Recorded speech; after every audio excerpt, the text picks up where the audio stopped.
In this video, I'm going to show you how you can use workers within Schedule 1 so that they can pretty much automate and do everything for you. Now, the game story will introduce you to workers when you make your way to the warehouse, which is located right over here at this big building here on the harbor side. You can see it says warehouse on it behind the pawn shop here. Now, the warehouse is only accessible after 6 p.m. in the evening, so you will have to be here at nighttime and be aware of the cops. One little tip I can give you is stay to the outskirts of the town. So, for example, if you live in the bungalow like I do over here, you should run to the warehouse by sticking to the harbor as much as you can. Avoid the roads in the central city because that's where the cops always are patrolling. Once you get in the warehouse, you're quite simply going to go up the stairs at the back. There's only one way you can go up here, so just follow along and you should be able to speak with the dude inside here, Manny, and you can hire employees here. Before you speak to him, you can actually look on the left here and see what each kind of employee does. You can get cleaners, handlers, botanists, and chemists.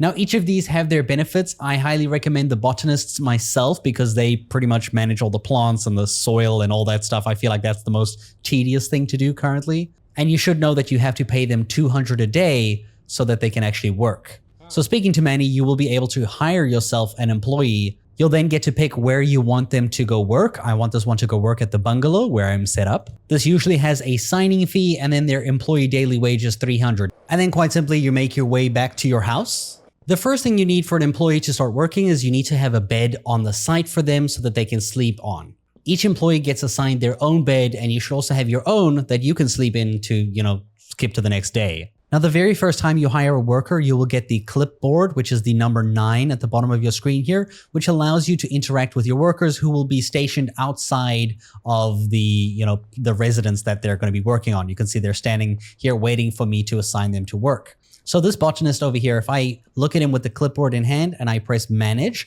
you can see here there are various options here. The first things first is you have to set a bed for him. So you click over here where it says none, and then you have to assign a bed by finding a bed and clicking it. So one that doesn't have a name on it, click it, boom. It assigns a bed to him, and you can also see it puts a bag on the bed with his picture over there. If I let go of the clipboard, you'll see I can open this briefcase and pretty much you're going to pay him his money, his daily wage of $200 in this briefcase. If that money's not here, he won't work. So if you don't need his services, you can quite simply just not pay him until you need his services. In order to put money here, you just have to go ahead and grab your money from the green section. You will have to have physical cold hard cash, and you can grab from here and change the amount that you want to use and just drop it in here and pay him. And he will use this money as he's working, $200 every single day. Now that he's got a bed and he's got money, we can use the manage botanist option again on him, and we can set a storage place where he can grab supplies such as soil, such as seeds, so that he can grab those relevant things that he needs. So we're going to set a chest that he's going to use as a supply chest to grab everything he needs. So here I have this supply source here that he's going to get soil and seeds, and he's going to manage a bunch of these different pots over here. So click here just like this, and you can see he will use this as his supply storage crate, and you can change it at any time. The next thing you'll need to do is manage him again, and you can see you can add pots and drying racks, right? You can add up to 8 of them. In my case, I'm only having him look after 6. So you're going to click here. And quite simply, you can go ahead and select the pots. Now, you don't want to just left click immediately. You can actually hold shift and multiple click. So you can actually set a bunch of them instead of having to do it one at a time for all 6 or 8 of them in that matter. You just have to select them like this. You can see they're all highlighted.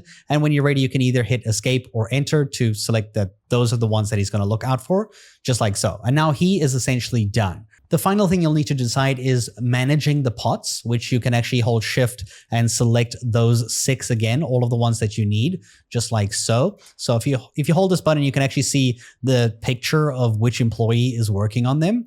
And once you have the one selected that you want to engage with, you can go ahead and press the manage pot while looking at one of them.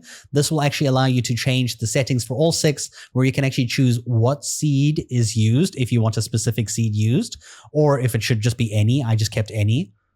You can pick additives, like if you want them to use fertilizer, PGR, or speed grow, which obviously you'll store in the supply chest if you want them to use those. And then lastly, you will select the destination. This destination will be for the actual final end product. And you can see they're going to pretty much deliver it into this storage crate over here, just like so. And And you can already see in here, they actually have been storing a bunch of this already. It's actually full. So early on in the game, you're probably only going to need one botanist instead of two. I think I have too many.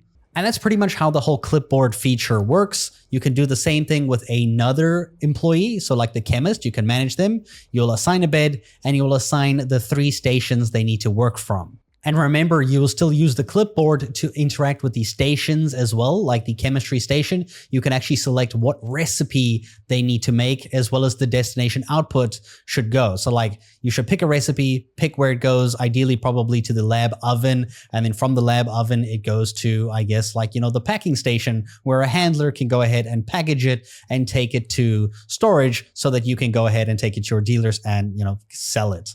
I hope this video helped you understand workers, and thank you so much for watching.